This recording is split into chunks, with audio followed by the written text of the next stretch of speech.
Non-principal. Yeah.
Sorry, you're talking about understand. And very, Very cute, yes. all right, thank you. Welcome to this November 14 meeting of the Megunticook River Citizens Advisory Committee.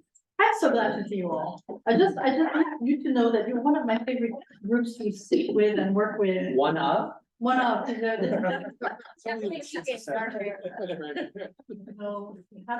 Yes, yes.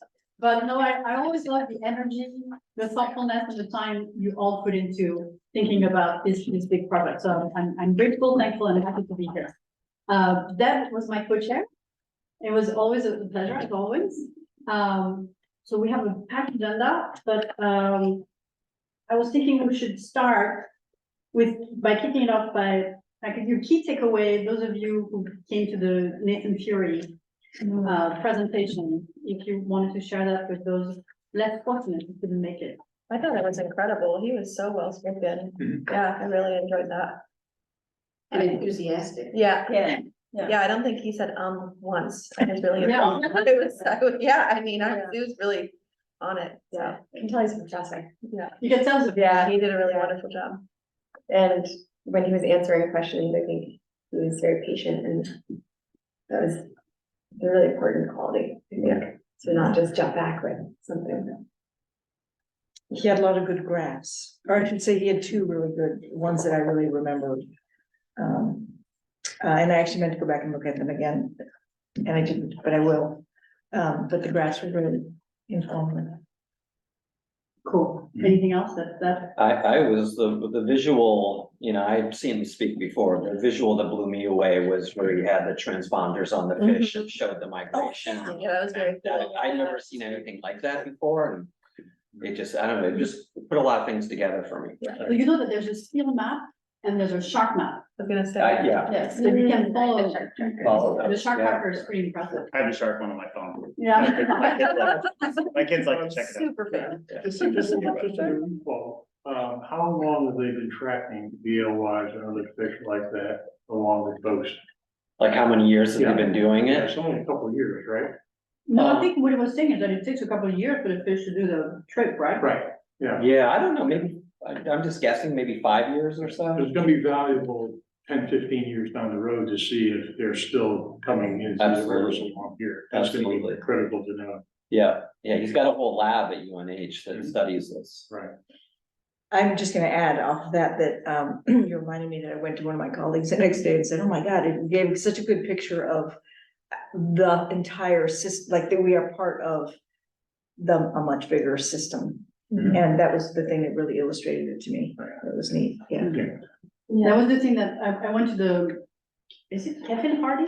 I'm gonna say. Harry. At the library. And one of the sequences he showed that was so interesting to me. So he looks at all the rivers in New England. And he's like, oh, but I really want a schema to make people understand that they're all connected. So he goes through different iterations, different processes of how to represent, graphically those rivers. And in the end, he settled for a subway map. And it was really, it's so luminous because you have the yellow line, which is one river, the red line, which is another river, the blue line, and you can see they're all interconnected. So there's not one little watershed. They're all interconnected and there you can all connect through them like a transportation system because of, in essence, that's what they are. But I've asked him if we could share those slides with the river committee and with, put them on our website, because I think it's just for me, it was really a big learning, this interconnectivity of all those watersheds and all the people. Courtney, yes.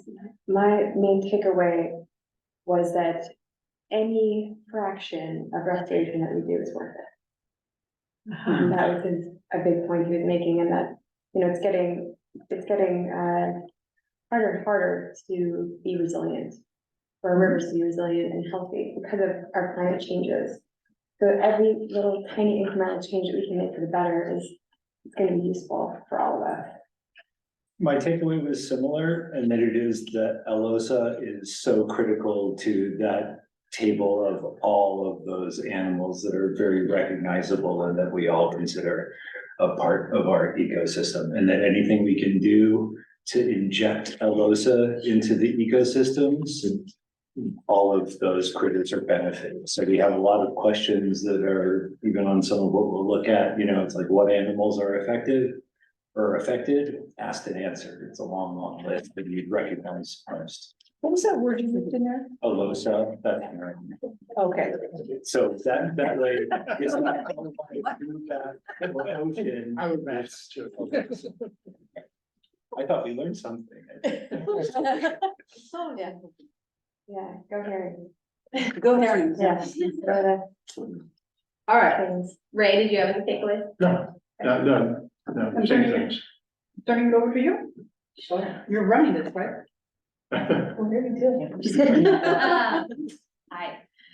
I thought, Deb and I set the agenda. I think it'll be mostly a good conversation, hopefully. But written communications, I think we'll start there.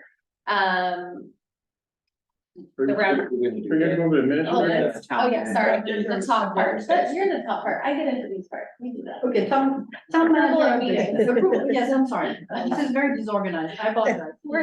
I've had too many hours of meetings today. So let's move to item number 2, approval of October 10th, 2023 meeting minutes. Anybody has any comments on the minutes? Yeah, I would like to make an addendum to the minutes. I don't know if that's the proper word for this.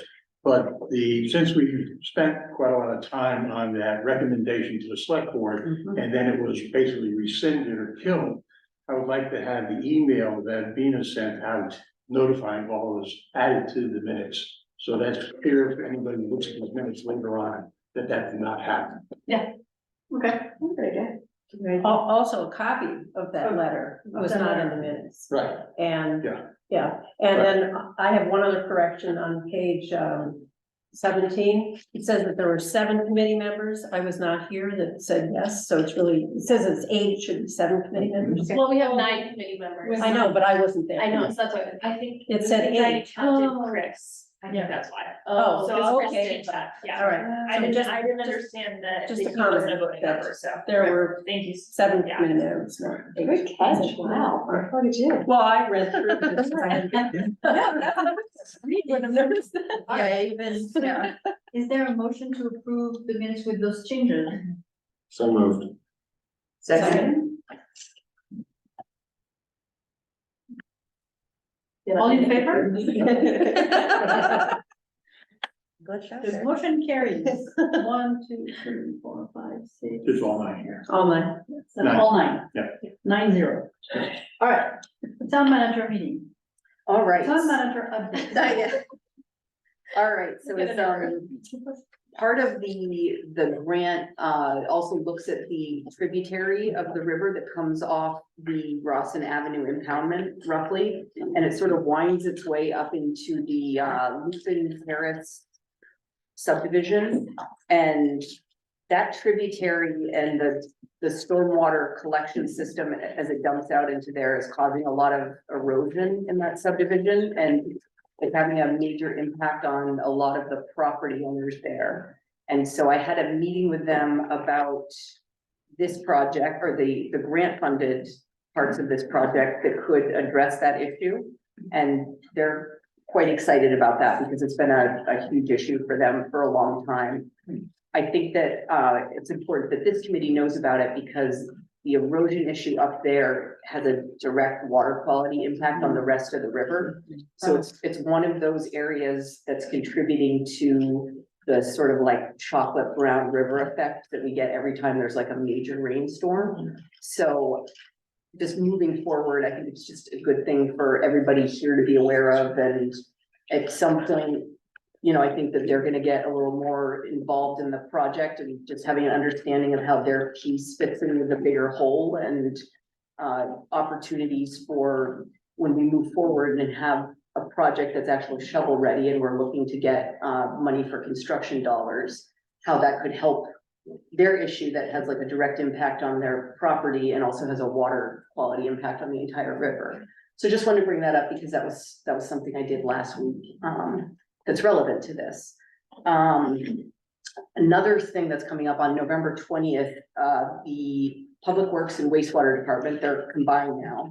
They're giving a presentation on the sewer system and how that's all set up, you know, the different sewer sheds and what of our sewer system goes to which pump stations and how it all fits together and the impacts of fresh water getting into the system and what that does to water quality when we have, you know, sanitary sewer overflows at pump stations and manholes and that kind of thing. So I know that there's a lot of interest in understanding how that, you know, fits into this project. So I would, you know, recommend that if you're able to coming to that on November 20th, it's going to be more like a select board workshop where, you know, the public works director and some of the staff give the presentation and then, you know, the select board will ask questions and I'm sure there'll be time for members of the public to answer questions as well. So I think that that would be, you know, sort of a good primer for anybody on, you know, how our sewer system, you know, is designed and functions and, you know, the impacts of more precipitation on it and what it's going to mean in the future and things that we need to start looking at. And, you know, another step from that is the presentation that I gave to the Rotary Club and I gave it to somebody else. I don't remember who at this point, but that was not just sewer, it was also the stormwater system as well. And we talked about having me give that presentation to this group in January or February. Would that be of interest? Yes. Yeah. It's, I mean, I always remind people that in the city where I was born, Paris, visiting the sewer system is one of the top tourist visits because you can go through them and navigate them. So there's always so much we can learn about understanding our sewer system. So I think it would be a good presentation for the community. Definitely. And, you know, and for anybody who's a Camden taxpayer, it's really important to know because, you know, we've got this system where we have clay tile pipe that was laid in the early 1900s. And we've been really fortunate that it was done well. It was serviceable for a very long time, but there's a lot of different parts of it that just it's the end of its usable life. And over the years, you've had different people who cut into it, whether, you know, you built a house and you connected your lateral into it, or we've had to replace something at one end of the system, you know, with the Pearl Street project. And the good thing is it's pretty much done. So I'll be able to update my presentation to talk about that. We had these, almost everybody who lives on Pearl Street had laterals made out of this stuff called Orangeburg.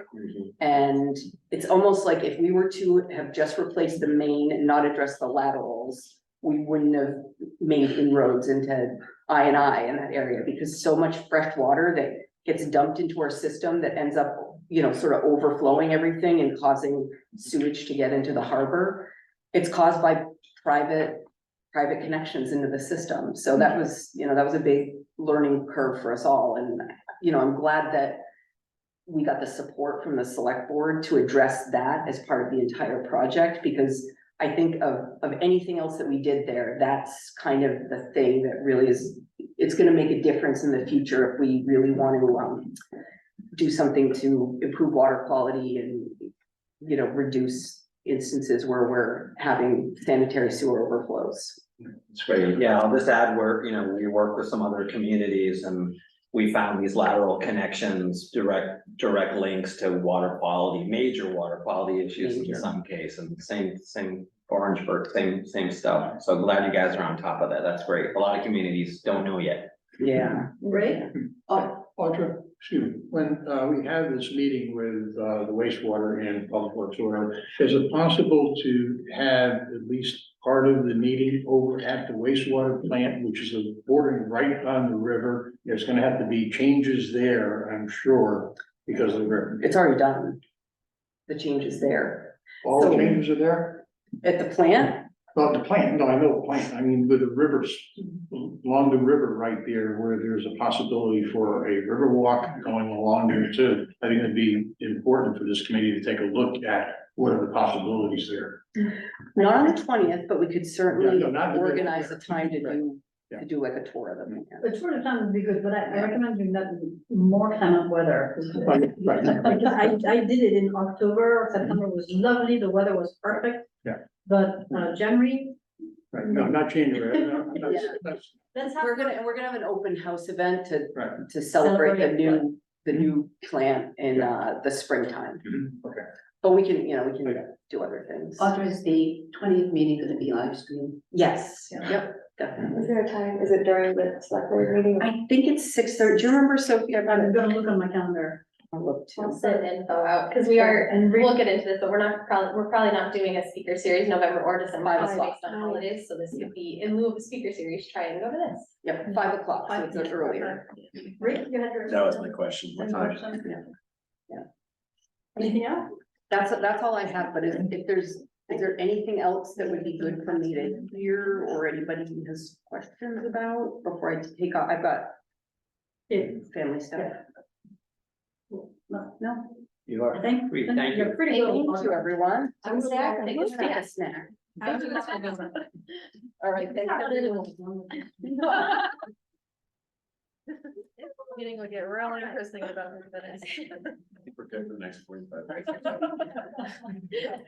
Now I'm turning it over to you for the subcommittees update. Okay, so just a good way to organize these meetings we've found is the written events and education committees, and so you guys can obviously chime in as your committees up. But for the written communication committee, the newsletter this month will focus on flooding and fish, as we did the flooding paper, that story map that we showed at the last meeting. It's now on the website we didn't receive any comments from any of you, so if you want to take a look again, please do, and we can incorporate any comments. And then we also did a similar story map on fish. There's nothing in your packets about either of these things, so sorry if you're looking for anything, but and up on the screen, I'm not gonna share my screen just because it is in like edit mode, so folks on Zoom won't be able to see this, but we will share it to you guys all in an email. But this is the story map we wrote for the sea run fish in the Megunticook River.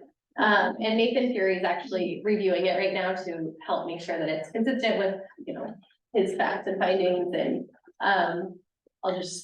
I'll send it to you guys. I just wanted to scroll through so you saw like functionally how it works, so. There's the diagram of Seth likes. So how it's all connected, and then you can click through here and see different species, and it gives some information on each of them and their, why they're important. And then, some information on the history of the river, modification. Julia did most of this, so you can give her lots of credit. There's a lot of us who worked on it, but. And again, you just scroll through, that's all you have to do, so just keep, as you're looking at it on your own time, it's not anything tricky, you just scroll through it and you can read through, and please do take some time, because your feedback is so helpful, and this is too complicated, or this is not, you're missing the mark here, or whatever. Rena, can you just go up a bit and just, tell people what that one, Oh, sorry. yeah, This one.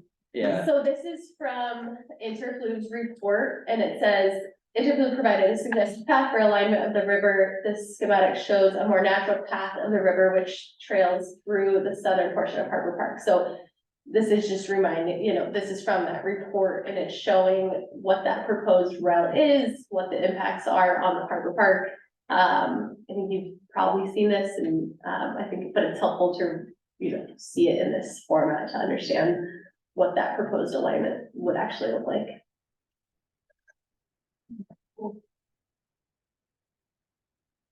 There's lots of links in here, so helpful to click around and figure it out. This is a really helpful, this mainstream habitat viewer, you can click and go to their website, but this is nice how it's integrated into this, so we can really see how, so you can click on Washington Street and, learn more about what's happening there, east and west dams, what the impacts are there. More facts about, it's not defined as a critical habitat for Atlantic salmon, however, it is falling into the habitat recovery unit. And so what does that mean? And why does that matter? And then more about lots of different species, some photos.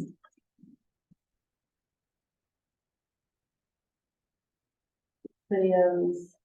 Wow, very cool. Yeah, impressive.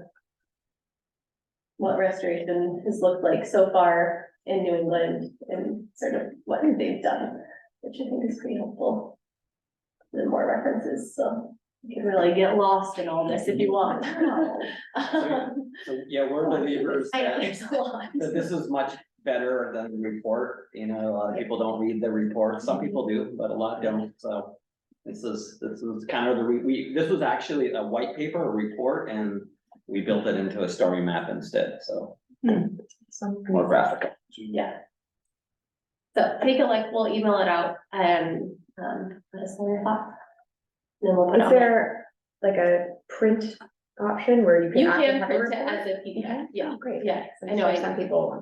yeah, we made a story map for a client recently, and they said that they wanted it in a PDF, and I was like, I don't know, and then I realized that they have a function, of course they do, so Thank goodness. it's pretty easy.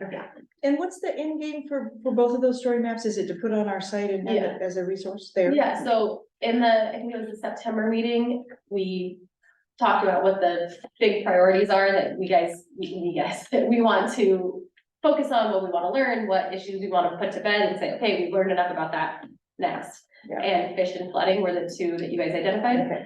And habitat connectivity, so we kind of, I think fish, he did a good job of emphasizing that in that talk as well, but so we really wanted to emphasize that over the last couple months, so hopefully those can be put to bed in some way. I think if we want to keep learning about them, that's great, but let's figure out what else we need to learn in order to make any decisions or move forward. Okay. But yeah, resources was the end goal. Any thoughts, feelings about flooding of fish at this time? Well, it'll be easier once I've been able to spend a week studying. But it seems to me that you have incorporated information that at least the kids from the survey were interested in, but also some of the adults. And nicely done, because it's not just you ask this question, here's an answer. It's embedded in the full story. So good job.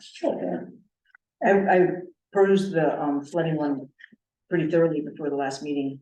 And I say pretty thoroughly, but there's a lot. It's just so dense. But it's awesome.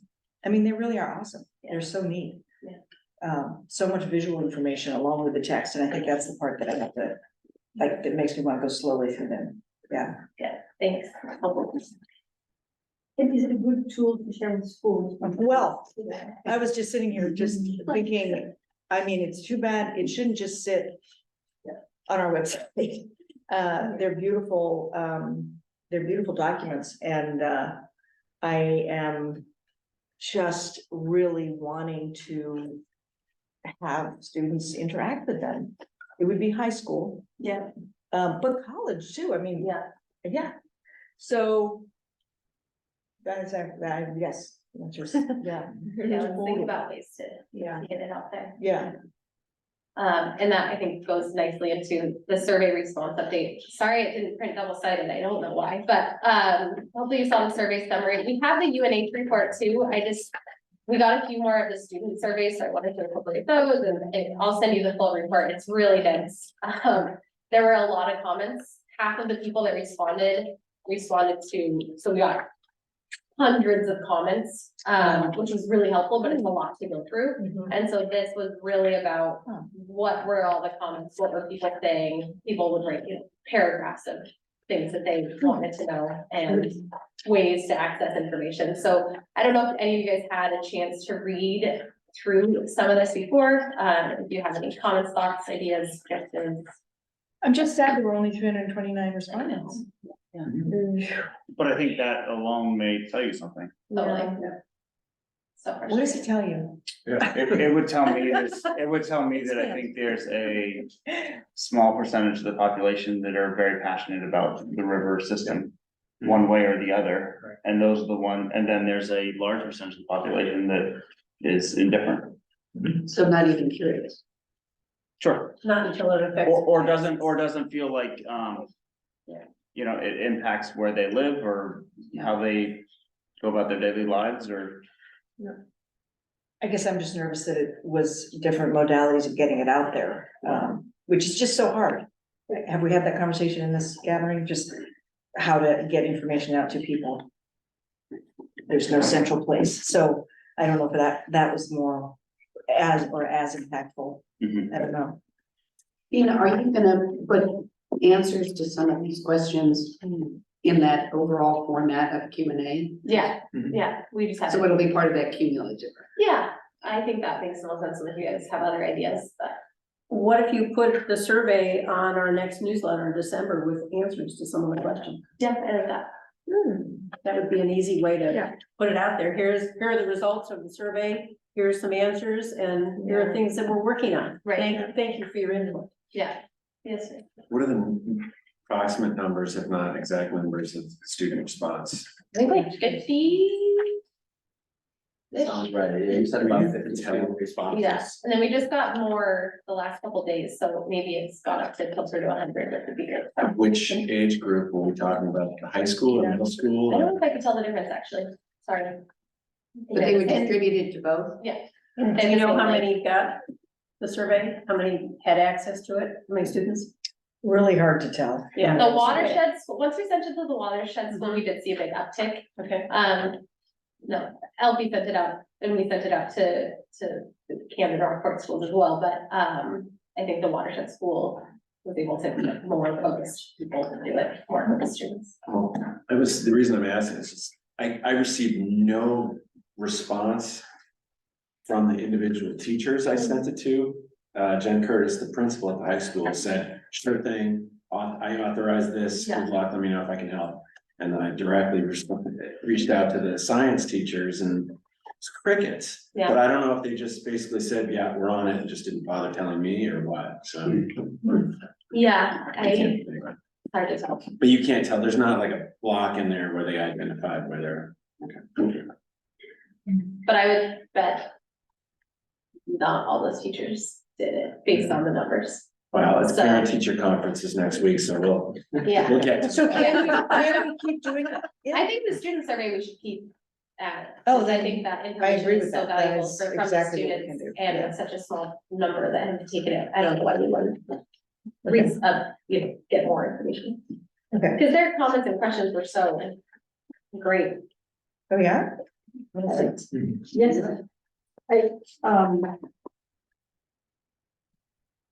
Did you prepare this 4-page? Yes.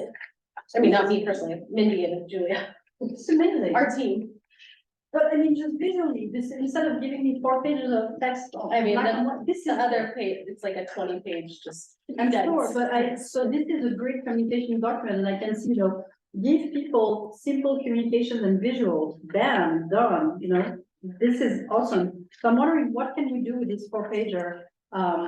I'll bring it to the next select board, put it in the packet. I think Susan had a good idea of putting, some of this and with answers into the newsletter too. Newsletter. Yeah. To help people see where how everyone answered it, and then help them understand how we are absorbing this information and what we're doing with it. The other thing I was thinking is once you, know if the story map is a good idea for this or not, but. After I re-engage with the teachers, figure out what the interest level is there. If they are interested in, there's a big display, kind of like a bigger version of that, right as you go in the high school on the left. It's always broadcasting something, once they're finished with the play, maybe. They Put might up need the something to QR put code up, for that, so, anyway, Or the story map. Or the story- That's what you're That's saying. what I mean. Okay, yeah, You gotcha. can't That'd be cool. touch it or anything, but, I'll Can find we out. put this in the window of the town hall? Yeah, The 3 pages, just to show, here's where we are, here's what we're doing. yeah, We found. absolutely. I was also thinking during Christmas by the sea, we should, do we have, I'm gonna try to figure out if there's a place where we can have the screen with the fish on map. Christmas by the sea. Yes. Walk your Bethlehem, put it right. You have Shilon, you have Shilon, 2 of them. Christmas by the sea, Santa is coming to Canada now. Well, we will be here. Giant lobster. Giant lobster, yeah. On a float, right? Great, I yeah, love it. that's my favorite. I love it. Is this on? No idea. It's the best, it's the best parade. It's the I best. think there's almost more people at the parade than watching the parade. Yeah. Yeah. And the floats like the darker. It's great, yeah, Floats look- very joyful. When is, they're lit up. Oh, yeah. Lit up and some of them move. is it in Last- December? It's almost Yeah, like it's like weekend. the third or something of the Yeah. summer here, yeah. My favorite last year was the snowman blowing snow. Did anyone see that one? In the back of the truck? Oh. I like the snow. Oh, really? And I have an in with the Watershed Association float, the loon. Oh, right. okay. So, I don't know if you wanna. It's a pretty epic. We should put Float. something on the. We can have a float.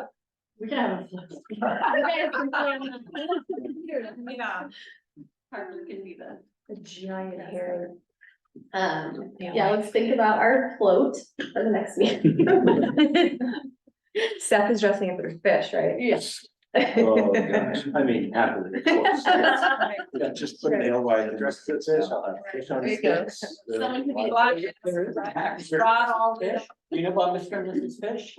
No, a couple of them, wears fish costumes and they go around and educate people about fish. It's a thing. Love it. It's a thing. How much do they cost? They actually are not cheap. That's a good question. They used to be. Well, So a couple everyone ideas take a everything. look at the survey summary a little bit more and send any questions or comments you have on how we can, take these comments and think about how we want to engage over the next year with people. We'll talk more about it as we get into this big piece of paper that you have underneath the agenda, but any other comments on any of those items? I think it's a good communication tool if you use it, not just for our purpose, but yeah.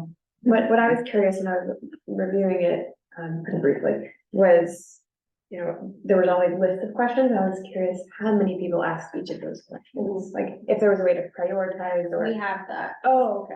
so I'll make sure, yeah, we have like 32 people ask this question. Oh, okay, great. So I'll Yeah, I don't know if you could put it in order Yeah, yeah. or like, I don't know. totally how to help prioritize them. Yeah. It's just curious. Yeah.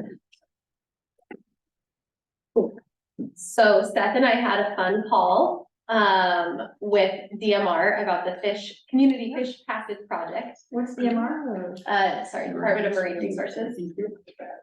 First of all, I think they did give us a lot of credit on this committee and the education that this committee has done over the last year. They thought it was like impressive for a community to do this much in one place and to disseminate this much information. And, they really emphasized, keep going. It's a really long process to do any type of project like this. So just know that you're in it for the long haul, whatever that means. It wasn't inspiring in the sense of we can't do anything tomorrow, but they had some ideas of how we can do things over the next year and 4 years and what to expect in terms of getting permits and getting fish to move. I don't know if you wanted to speak on what you thought of the call. Yeah, I'd love to. I think whenever somebody has a change in their thinking, you have to at least acknowledge it. And I think everybody knows that I was very gung ho and super enthusiastic and feeling very empowered about doing something ecologically important for this watershed right away. And I think I was projecting a little bit on the river, kind of like, what needs to be done right away. And that there was like an overriding metaphor in my mind that this like patient is in critical need of care. And luckily it's not, and we've got time. Because other watersheds have done their part around us, and we're okay, and we're being buoyed for the time being by what Damascotta Mills has achieved and what Nate Gray and his partners and whoever that was from DMR, DEP on the call, along with Nate. They really thoughtfully appreciated the enthusiasm, wanted to really acknowledge how far the discourse had evolved in this community, considering what it was just a few short years ago. And I think that that's a huge achievement. However, it's not as easy as applying for a permit to mess with sea run fish on a river, because disaster can strike on your temporary structures. There is already lucrative fishing happening down in the harbor, and you don't want to mix it up with the overfishermen in the intertidal zone. And so I have to recognize, like, I went in really thinking we at least have to do something for American eels, because it's so basic to do something for them because they can do anything. And so like any help for them is just like a new little rivulet of eels going up the street, because they're already spread out doing their job anyway. And there's even more to learn about paths that the eels take in particular to get up the rivers and how they are now. And so I think a couple of things. I think that we all need to be critical about how we're thinking about this in a variety of ways, but the importance of taking the painstaking time to make the fish run successful when it's time is still to be done. That doesn't mean that a fish run won't be totally successful. We've heard from all the experts how they feel about that. They know it. They know that the alewives would do well in that river. It's a matter of doing the science to make sure that when we have a successful spawn in the lake, we get recruitment from all of that spawn, and those juveniles have a successful chance of exiting the system, and the cycle begins again. So there's something to know about the temperature of sea bright impoundment at the time the juveniles would be exiting the system. That's important to know. It doesn't mean that if we didn't have a gangbusters run of fish, that thousands, maybe millions would go down into a less than hospitable environment and not do as well. And this is what we're trying to avoid, in that success stories can be achievable when we do the painstaking science. We are in that process, and it is going to be great, I think, to start having a river fest to interact and to observe down on the river, which I think is so badly needed. And I think it's part of the reason why we're kind of getting like a sense that there's really not a huge big group of unknown folks to us that really care about this issue, that haven't seen it. There's not a lot to care for yet. And this is one way to kind of like really increase the ethic of care around the watershed, is to have a festival or something like that.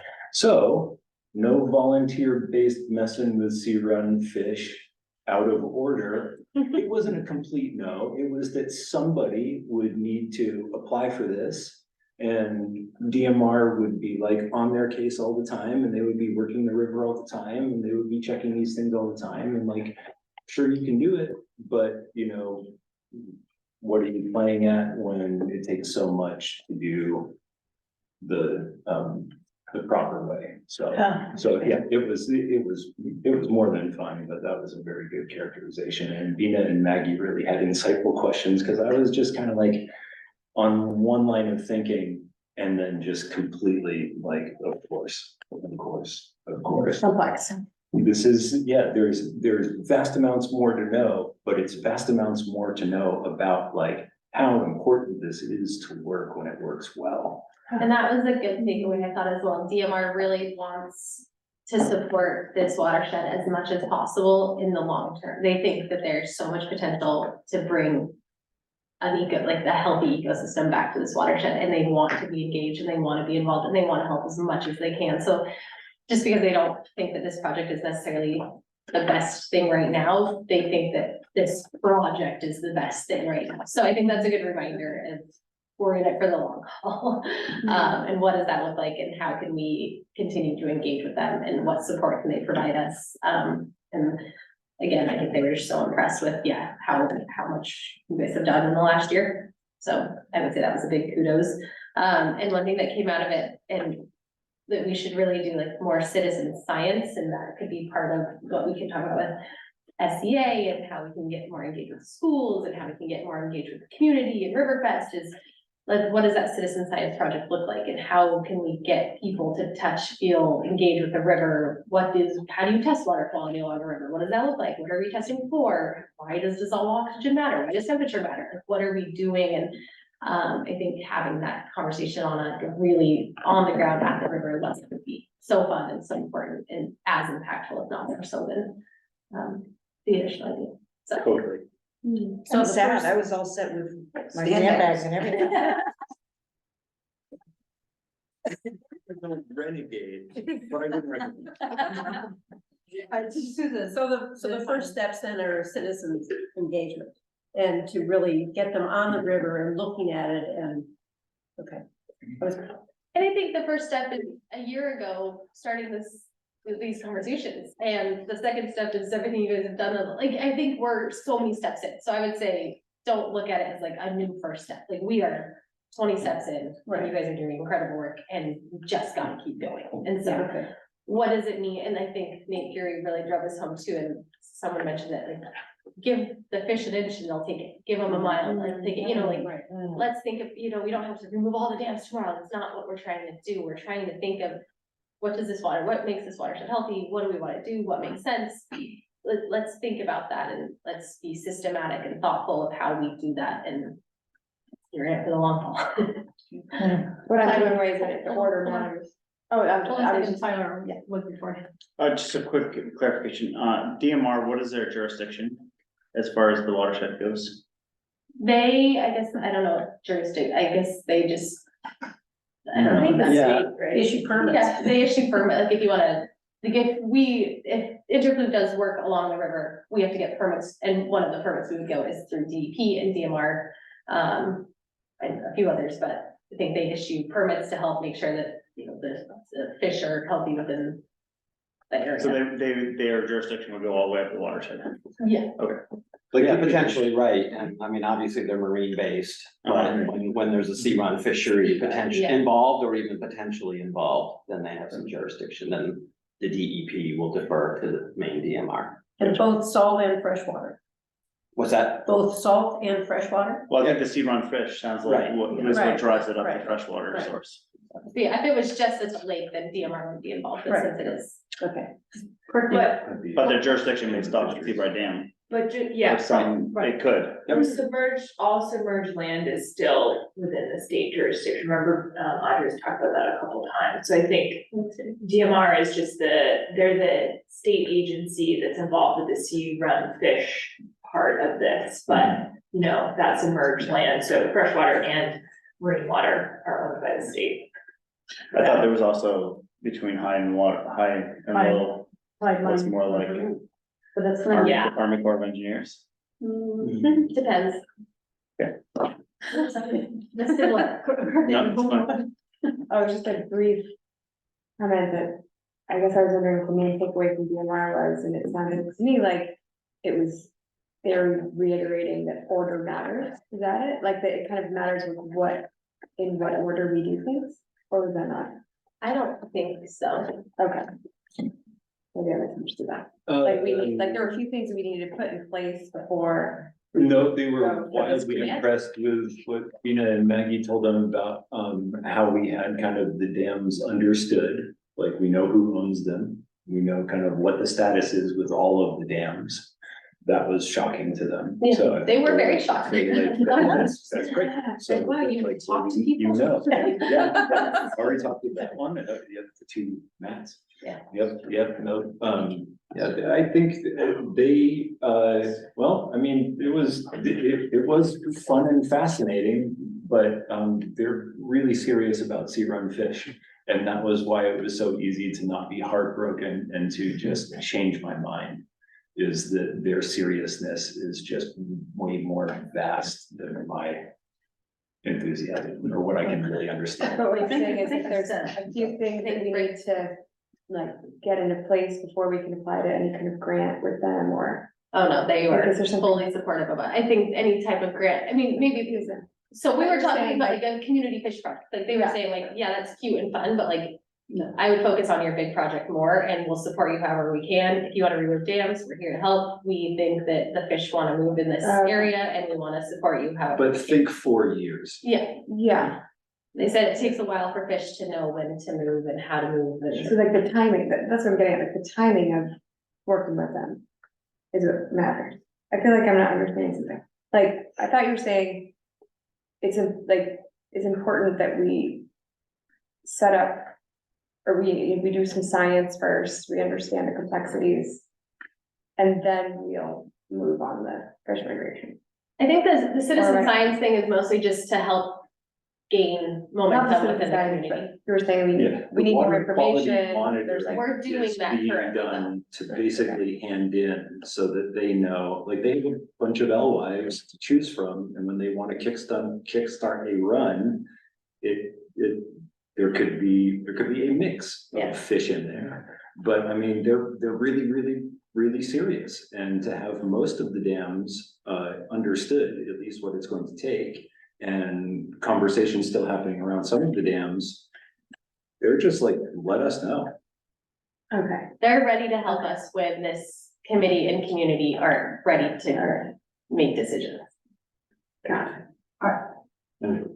Rick had a question. Rick had some. Oh, not a I think question. Rick looked into the DMR. Title jurisdiction. 12, section 6021. The Department of Marine Resources established to conserve and develop marine and estuarine Yeah. resources, to conduct and sponsor scientific research, promote and develop the main coastal fisheries industries, to advise and cooperate with local, state, and federal officials concerning activities in coastal waters, and to implement, administer, and enforce the laws and regulations necessary for these purposes.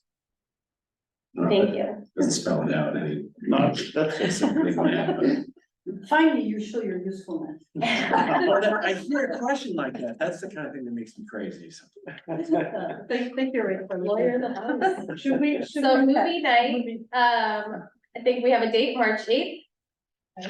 That's the International Women's Day. Perfect. Is it birthday or Women's Day? No, it's women's.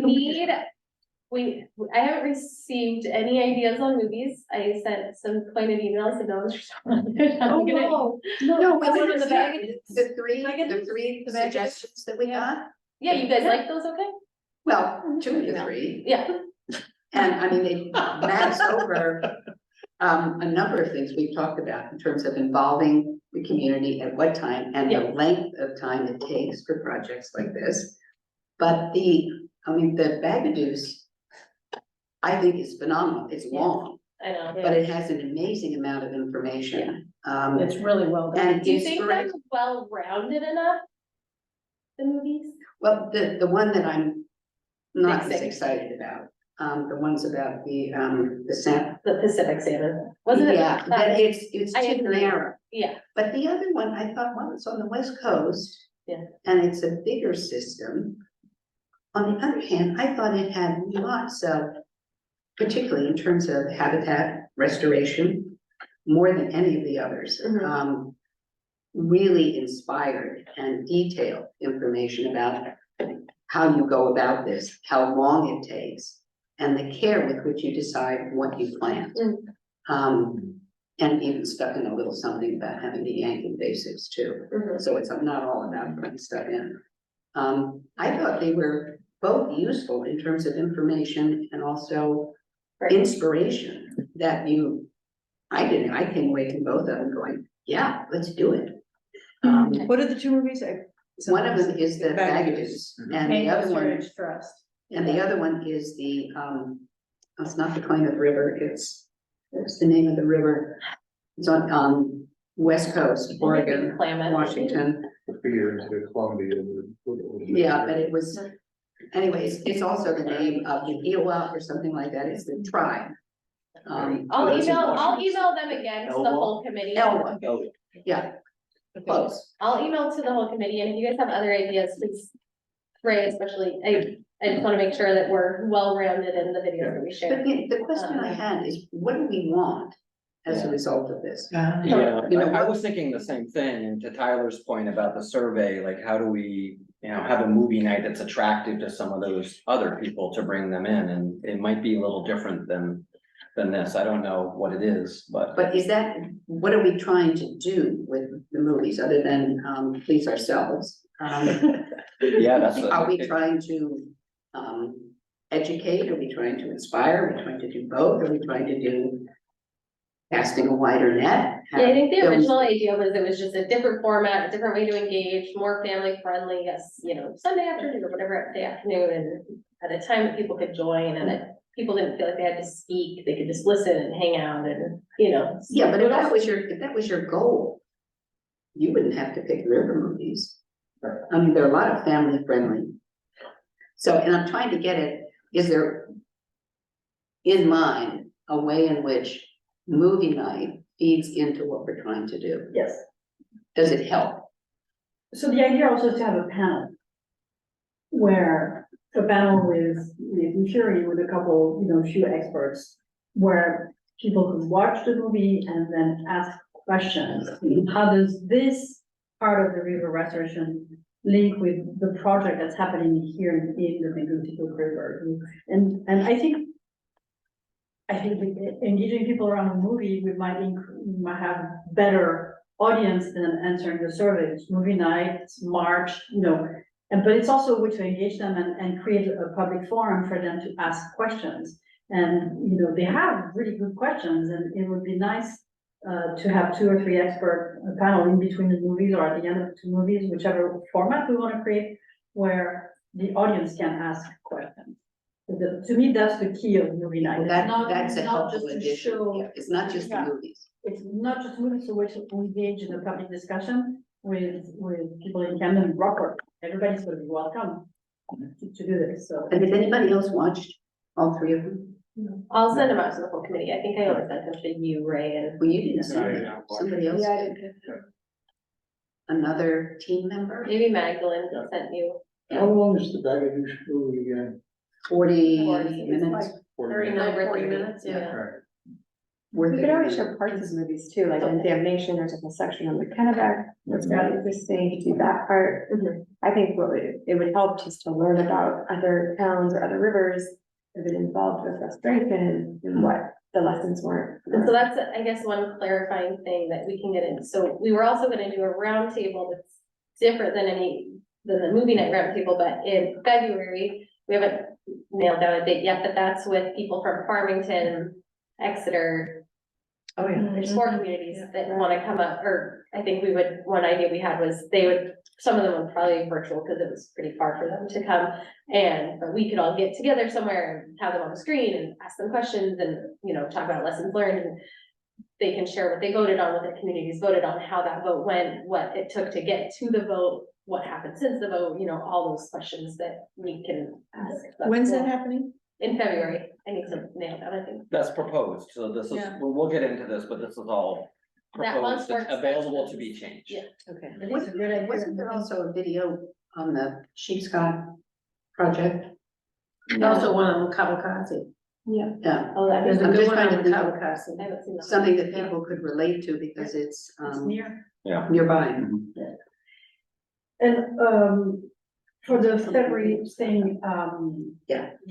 The middle school auditorium, wonderful That was a location. really good venue. A really good venue, it's comfortable, Yeah. screen is nice, the audio is nice, I would recommend, that we use it.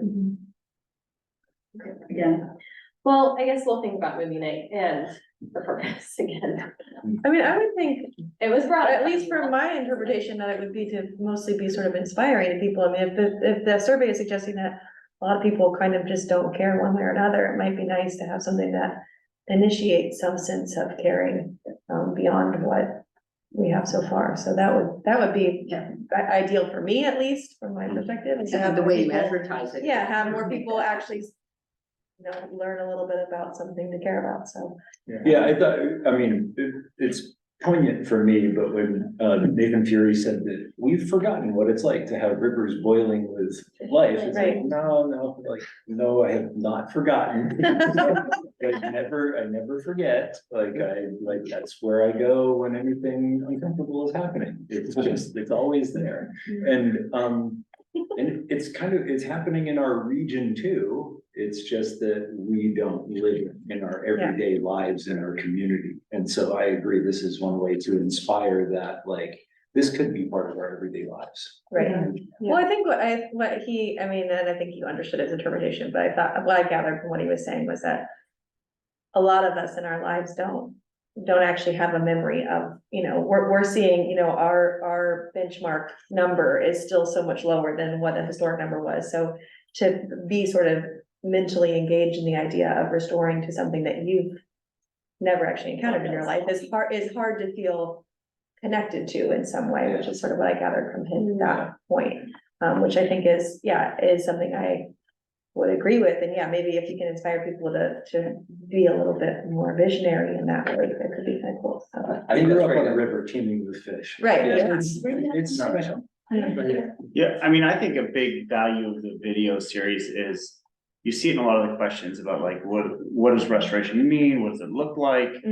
There's, we haven't had that many visuals about a future state, and it's a nice way to give people that are say, well, if you remove a dam, what does it look like? And you can give them an example from another community on what happened there and what it looks like after restoration, and what that means. So I think, we've talked about that as far as being successful with regard to engaging the community. Eventually, when things come to vote, the visuals are gonna be really important. But I think that's kind of a first step to steal someone else's visuals on what that looks like.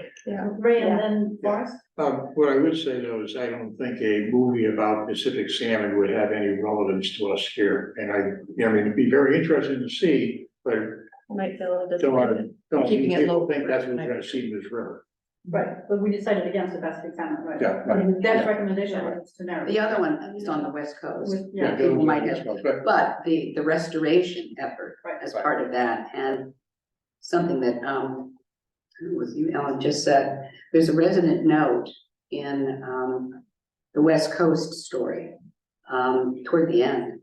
They bring kids, to the restored area and said that it's the first generation of that tribe that has never known the river without a dam. And then a couple of statements by a couple of the students that were, well, for me, I mean, I get emotional. There's one little boy that, it's home. Like this. But it is. But it's that kind of thing that I think But can, it's probably the only living members well, yeah, that, yes. Yeah, they didn't reference the non-living. right, but they had experienced non-dams. Exactly. Just really quickly, so I love hearing the committee's input that, the movies can be inspirational. I think we need to inspire people to get to the movie night, and I guess my experience tells me maybe we have to do something else, and I don't know if a panel discussion is it, maybe it's free pizza or something, something, to get people there, because I think it's a great idea, but we didn't have a huge turnout for Nathan Fury, to just be, honest, and it was really good. It was really They good. missed something That, really good. So maybe we can think about, Beer and pizza. Yeah. beer. Well, Dave Morrison about that, not on fire. But, I would say also that the Opera House has a really good marketing. Okay. And That's true. I think we could easily partner, I'm hoping we can easily partner with Dave Morrison and his team, because they're really good at marketing. They have multiple channels they use. In my, dream state about this event, this is a free movie night because it's organized by the town, so there's, you don't buy your ticket. I was also thinking maybe we could have like a drawing contest for the kids, you know, with like paper, crayon, and whatever, Yeah. and they can, while there's a band going or in between the two, at the intersection, something a bit more creative, you're right. Kayak raffle from Main Sport. Just spitball it here. That's hard, Right. before. Yeah, you know. Yeah, 2018 model, it's fun. All right, we'll, Keep those ideas coming. Yeah, what day of the week are these programs? we're thinking, I mean, I feel like it was a Sunday, March 8th. Let me just- So March 8th is. Sunday? It's a Friday, isn't it? Is it Sunday? Maybe I have the date. March. I'll confirm the Okay, date. Because March 8th, 2024 is a Friday. It's Oh, a Friday. yeah, it's better to have a weekend. Totally. I think maybe I just have the. Stay tuned. okay. We'll just have to check also if Saturday or Sunday because of the races at the ski, at the, Yeah. I Yeah. think we were looking at the calendar and what worked for the Opera House, and so, I'll confirm a few things and reach back out and send you guys more what we're actually thinking, and then get feedback via email for the next month. Just for the other program you mentioned in, February, Mhm. is that first weekend in February is usually Toboggan National, so you don't want to conflict with that. Perfect, good to know. Okay. Okay, thank you. Yeah, March 10th is the Sunday. yeah, weekend is the toboggan, right?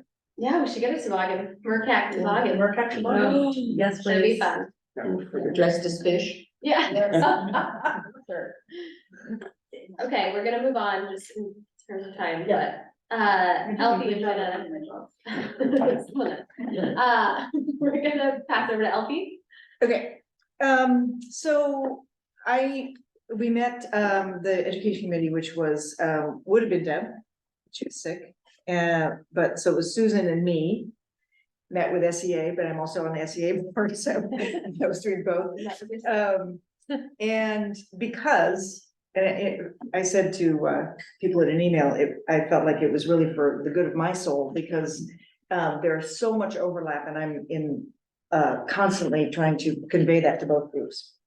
So, I would say a good portion of the meeting was, Barbara Lawrence, Wayne Reswick, and me, just sort of explaining and getting Susan up to date on what we do, what SEA does. So that was a good portion of the meeting.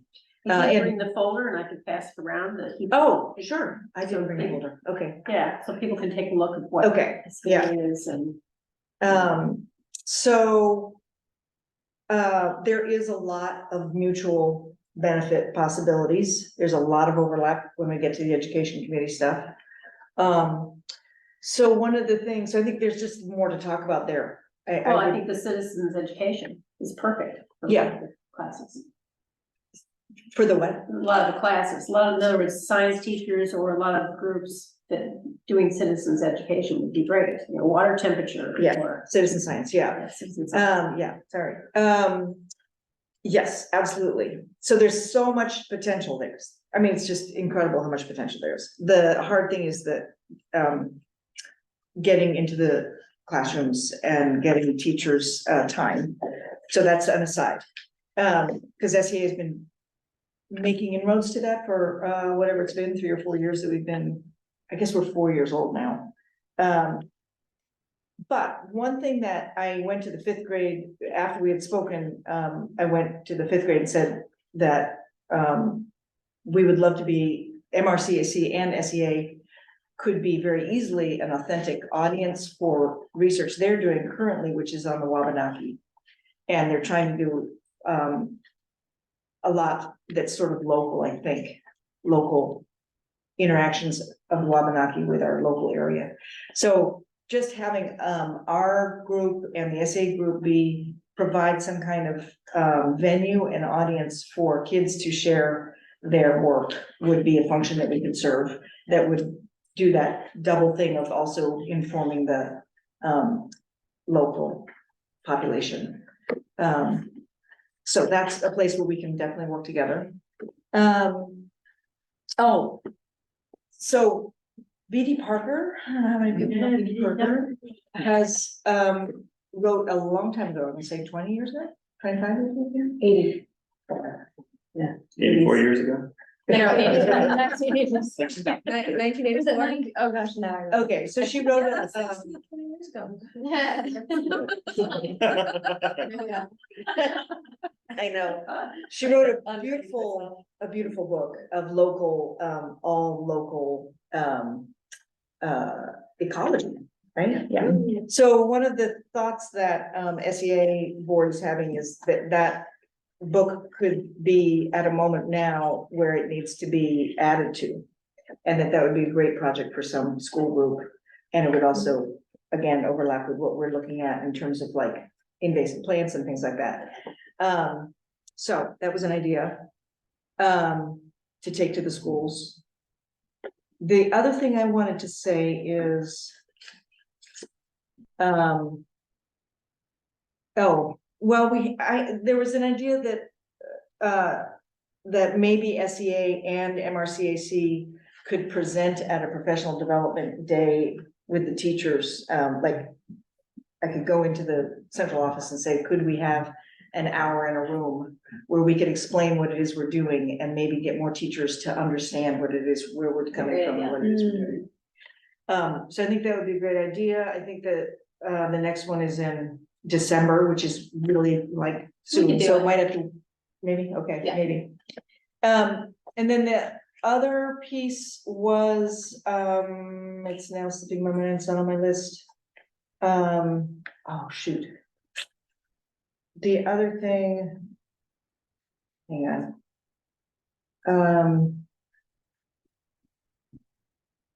Oh, yeah, here we go, it's important. The Riverfest. So SEA puts on, now we're in our 4th year of putting on something we call the Sea Fair, SEA Fair. And we invite, I think it's 22 environmental organizations to come and show their. We had a table last year. Oh, yeah, you had the table, Yeah. right, so you know about it, okay. So that happens June 4th-ish, and I'm just thinking, it's not gonna happen this year, but in maybe next year or somehow to make those two things work together, the Sea Fair and the Sea Fair and the Riverfest. Why can't it happen this year? Well, we're, maybe it could, but our date and everything's all set, and the presenters are already all Kinda set nice to work on a around. Friday. Yeah, we can Okay. just make Saturday something different. Okay, Build off of it. yes, Because no, I it think could, it's it so just depends on. important. I'm so grateful that you're on both committees and boards, because people get so burnt out by all the education, all the outreach, and what is the difference between all these groups, and so Yes. building on each other is so important It's for so important. reaching audiences and ensuring messaging is consistent and not confusing, and That's why it was so good for my soul to do this, because yeah, I've thank been you. like, wait, we're being redundant, Yeah, yeah. So, yes. okay, love it. Okay. So I think we should talk about the river walk and idea. Yes. Okay, one more thing we're overlapping on is the 3D model, which Rita and I are gonna meet with Danny Solomon from Hatchery School after this meeting, to talk more about that, but it's slowly moving along. But SEA is involved because they would like to use the model as well to bring to schools and give presentations, so they've been involved a little bit with, you know, the different kind of qualities of the model and things like that. Yeah, we've been looking into that for a while, and I'm actually haven't been the person doing that, so I don't know all the iterations of that, but. Courtney, do you know, can you describe what it's gonna model, actually? Well, we're still trying to figure all that out. We're gonna do but it today it's- at 6 p.m. It's, I mean, I've talked a lot about it, but we haven't really come to like definite answers, and we can talk about that also in this group to see if you guys really have, you know, there. But we're thinking it will be, you know, like maybe 2x3 or whatever model of the whole watershed, but it will really emphasize the river and hopefully have mobile dams on it, so we can remove them and see what happens. And then, you know, maybe like we could drop colored water in and see how it flows, or Great. things like that. So, yeah, and we are hoping that will be something that we can move around. That might be difficult, so we're trying Yeah, to just, figure if that you out. may, I don't know, I don't think they've gotten very far, but I mentioned it, I think at the last meeting that, or maybe just in our prep meeting, that the school in St. George are talking about having the students there produce a 3D, you know, a computer 3D model of their watershed. Oh, really? Yeah, so, Oh, my goodness, this Yeah, is I mean, fascinating. I There's think- so many different people having this idea right now. exactly. It's crazy. So Yeah, it might be I good found for it. them as well as for us if there's some sort of cross journey. Maybe Danny knows somebody over there, wouldn't be surprised. Well, I know somebody who volunteers in school and she knows the principal really Okay, well, so I maybe, should make a Danny, you connection. wanna connect me? Sure. Okay, fascinating. Ask him if any of his students are St. George kids, because a lot of kids come up to the high school from St. George. Yeah, through, Once they graduate. right, the ninth graders come to the Camden Hills, I don't remember what the specific number is, but like 15% come from St. George or something. Okay. St. George doesn't have a secondary, Yeah, Got but it. they do everything else. Inside. Okay. cool, perfect.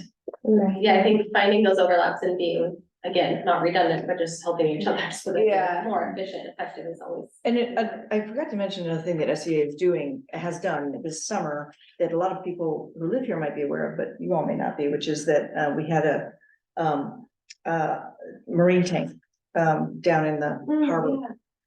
Yeah, so, that was really a big success, and, I was actually able to take some eighth graders down there for 3 mornings, for just an hour, but it was great. We pulled up traps and looked at the creatures and put them in the tank, and did a little bit of just talking about what was in the tank, and so I think that's been a really nice, people have loved it, and it's been a nice educational piece just to bring those creatures out of the harbor and say, this is actually what's in there, Yeah, so, cool. yeah. Well, next steps, I would say just being the liaison, this is really helpful, and let's find ways that we can build off what education outreach they're doing. Yes. Mhm. More efficient. and Yep. effective. Cool, thanks. And we already talked about the roundtable in February a bit. I'll confirm the towns and work with you guys to figure out a date. But I think we're gonna move forward. But are we, is the committee gonna be, our committee gonna be consulted in terms of what we'd like them to Yes, talk please. about? And I think always, I try and send out an email just to this group and say, please send me questions so we can direct the conversation how we want, and then we can open it up to the public as well, but I think helping me figure out what questions to ask, or if one of you guys wanted to facilitate that discussion, we can find out that too, I don't need to. be one that else. You said a good job. You'll send us a little background around what they have done and everything, Yep, so. yeah, we'll send a background on each community, who's gonna be speaking on behalf of them, what their role on the, you know, projects were. So a community suggestion, I don't know if it would fit necessarily, but Herring Gut down in Port Clyde really partnered with some local lobstermen and some very influential local lobster folk that are kind of on, I forget which main lobster group association they're a part of, but they did go in and kind of, you know, break the way for alewives in the spring to get in, and it was really to address a lot of what we were talking about, but I mean, they have lots of impassioned stories about like how important it is for young people to have opportunities, and how when they grew up, they worked on loading whatever fish was coming into port from these boats, and those are great jobs, and alewives are our favorite bait, and we just did it, and so like Herring Gut has had kind of an alewife celebration. Again, we don't want to turn it into a river herring thing, but they have something as another educational group that is in the community, they have a success story. And they actually reached out about the Nathan Fury talk, remember someone, I can't remember the Yeah. name. But she reached out to us and just said, you know, I can't make it in person, but very interested in being involved, so it's a great, great reminder. We're good on the committees update? Yeah. Anything else? Okay, we're gonna do hopefully this is the last meeting on the communication protocol. I didn't print this, I should have, do you want to pull up the? Yeah, I can, You can just do it, actually, yeah, pull it up on there, that's smart. this is plugged into the TV, right? Yeah, you can, and it's still sharing. There were 2 documents, right? Yeah, so one is the proposed communication protocol, and then one is what we're gonna vote on right now. We're just gonna go through the information, so we can fill in the highlighted. What we need to decide. What we need to decide. Julia organized this. for our thoughts today. It's, you know, like one of these things. Oh, it'll be up there, okay. Right, gotcha, perfect, thank you. Read it aloud? Or? There's a strong consensus that public questions should be allowed during meetings. The committee is split as to whether questions should be heard at the beginning or end of the meeting, and some members suggested that questions don't need to be heard at every meeting. We will refine the public comment structure for meetings based on your comments. Last meeting, 8 committee members voted to allow in-person public comment or questions at meetings. 1 member voted not to allow comments. 2 of the members who voted yes would like to allow comments at the beginning of the meeting. 3 would like to have comments at the end of the meeting, and 2 were unsure about the structure. So we're all pretty much aligned, but there's nuances that we just need to put up to that. So let's go through the structure, whether we want to have people that come to our meetings speak at the beginning or the end, what that time allotted is, how much time per person, the frequency, which I think is a big one, whether it's every meeting, every other, or every 3 months, and how we want to address comments, and then who the facilitator is. That was all okay? And we're gonna go through that. Are there any other big items that we need to decide? Great. Structure, beginning or end? All for beginning, raise your hands. Can I make a comment about? Yeah. A reason for the vote would be helpful. Yeah. You know, if you want one or the other to help those of us who might not feel the same way, understand what's behind your vote. Radical ideas. So I was going to say, if we had questions at the end, then the following meeting, the next month when we met, we might be able to answer some of the questions that were given to us. In other words, if we sort of divide the time up and did maybe 10 minutes and 10 minutes or something like that, just a crazy thought. So, and who is advocating for having them at the beginning? Can you make their argument? I mean, because then you're helping Hold on, let me them. get my game face on. Well, no, just honestly, it was just that I was trying to ride off of some sort of decision making that was made at the school board, which was, that's when the public comments that aren't associated with an item on the agenda were allowed. Now, it's slightly different than what we do because we're not letting people talk about items that are on the agenda. This is it. But nevertheless, I like it because it allows us to receive comments from the public and then maybe respond to them in our own internal deliberation later. Which I think is actually the exact opposite of the primary reason that people have been using to advocate for the end, which is to say, people can respond to hearing us. Really, our purpose is to build fruitful and big, good discussion among ourselves. We're not here to sort of put the ball on a tee for the public to whack it out at the end of the meeting. I think the more critical point here is that our discussion is the part that's most important. Can I ask a clarifying question? Is it meant to be that we are answering these questions in real time, or are we just hearing them and then, okay? But there's a possibility if it's a question or comment is relevant to something we're gonna talk about, that we could factor in. Yeah. That question, not a direct response maybe, but Right. have incorporate an answer in a discussion that we were gonna have anyway. So would the public say they ask the questions at the beginning of the meeting? We're just silently hearing them and we don't respond at all? I think it's just like a very obvious question, like. Okay, because I How don't many know what the members are on this driver would be committee? to come ask a question if there's no. Like in my brain, it was more of like an engaging moment, but if they're just coming to present them verbally, it seems like they would be more likely to just send them. You can design it whichever way you want. Yeah, I'm just trying to It's clarify not how now. engaging these questions would be. Because that might alter how I feel. And I would also recommend that. Yeah. You're gonna settle on the model right now. Doesn't mean that you're gonna be married to it for the rest of the life of the work. Yeah, fair enough. Let's keep the tires around and see, as everything we've done, by the way, we always tweak things as they go, so Yeah. don't,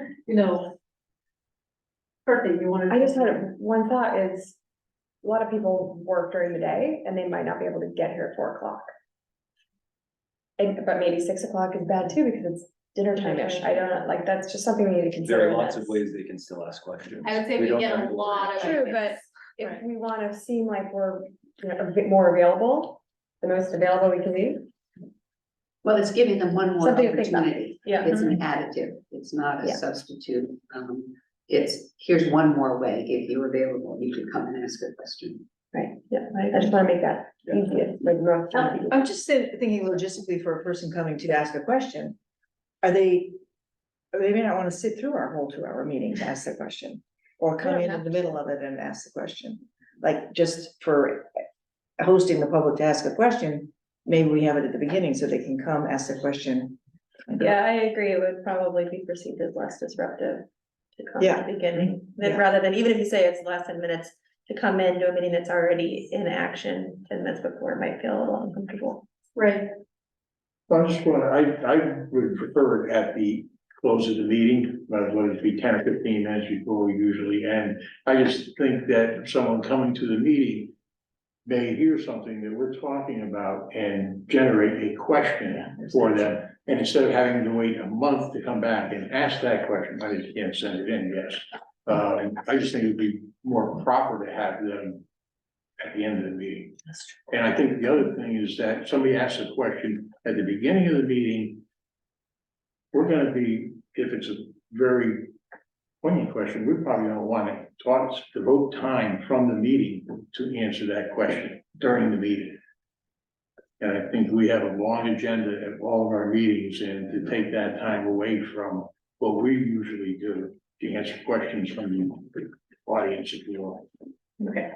Well, I wonder how frustrating it will be for someone to ask a question at the beginning and not necessarily get an answer.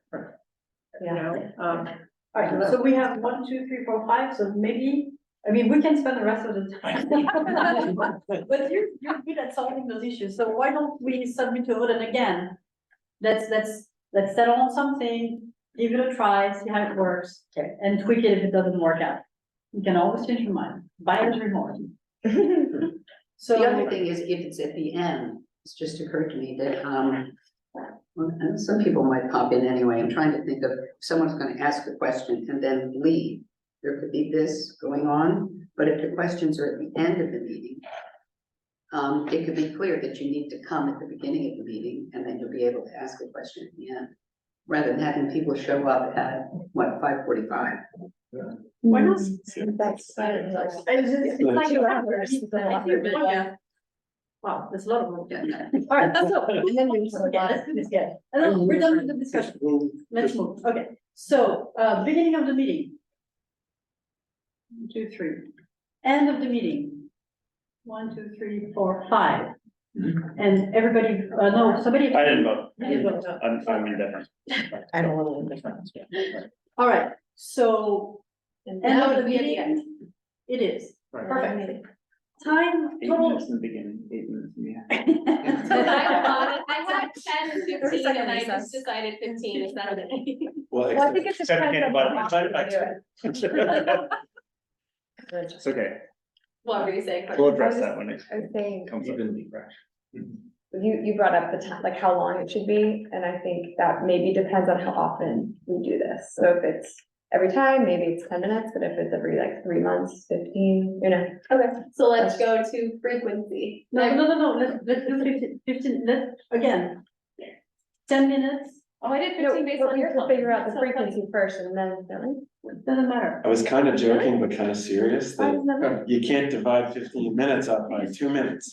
That's true. Unless you have 7.5 people talking. But you're gonna have at least like 30 You're assuming seconds everyone's gonna between- use The it. day that we have 7 people. One right now. One conversation at a time, sorry, and I'm a culprit of. 3 minutes. Okay, so 15 minutes, are we okay with 15 minutes? Again, it's a Yes. tryout period. Yes, I think that's too long if we do it every single time. Because remember, this meeting was an hour and a half long, and we changed it to 2 because we were frustrated with how short it was. Yeah, I agree with Well- 15 minutes, but not every month. Okay, Do we have the public meeting down the door to come in here and? I think that's what, I guess. Right, I'm not- yeah, I think 15 minutes might be. I'm not concerned about getting abused at this point. Exactly. Well, if we have 15 minutes reserved at the end, then we'd all leave early. I mean, I guess we could keep talking about something, but our plan, our agenda would be for just. an Would be hour, done, 45 yeah. minutes. I don't think we have So- a problem filling that 15. No. 15 minutes. I really don't. Okay, A lot of 15 time. minutes, it is, yeah. And if nobody shows up, you will know. Ahead of time. So we can continue the conversation, we can monitor that. Good Okay, so argument 15 for minutes. being at the beginning of the- Frequency. Wait, we didn't vote on it. Well, there's nothing. I mean, let's circle this right. So who agrees with 15 minutes? Well, what's the other option? The 10. Well, do you agree with 15 or not? 15 or not? Wait, I agree with 15 or, 15 or not? Well, 15 or something else. Are you good? Are you good? Oh, Okay. Oh, I'm not. All right, let's do that again. Who agrees with a 15-minute time slot to ask questions? 1, 2, 3, 4, 5, 6. Good. All right, who disagrees? I think 10 minutes. is I think fine. 10. Yeah, I'll say 10. Well, let's try with 15. Doesn't matter what you think. Frequency, every meeting, every other meeting, every 3 months. I would say every other. Do you want to make the case? Well, partially what Courtney just said, I think 15 minutes every month is a lot. For the reasons that she already stated. So, yeah, I think for the sake of having time to focus on what we need to focus on. I think every 3 months seems a little too long. It's a long time to hold on to a question, so. And we don't have that many months left. Right, yeah, that seems, so that's a good middle ground in my opinion. Healthy. I feel like, again, we may not have people every meeting, and it adds a little extra piece there to tell people when the meeting's gonna be open and when it's not gonna be open. Let's just have it open every meeting, and if it does get to be an onslaught of people in here asking questions, then we can change it. But I just feel like we're not gonna have that many people, and it is a whole nother administrative thing to tell them when we're open. Elfie and I are sitting close together and we're thinking the same. All right. Anybody else wants to support one of those 3 proposals? All right, do you want to vote? So every meeting. 1, 2, 3, 4, 5, 6. Yeah. Every other meeting? Okay, and every 3 months? Yeah. No, so 6 to 3 for every meeting.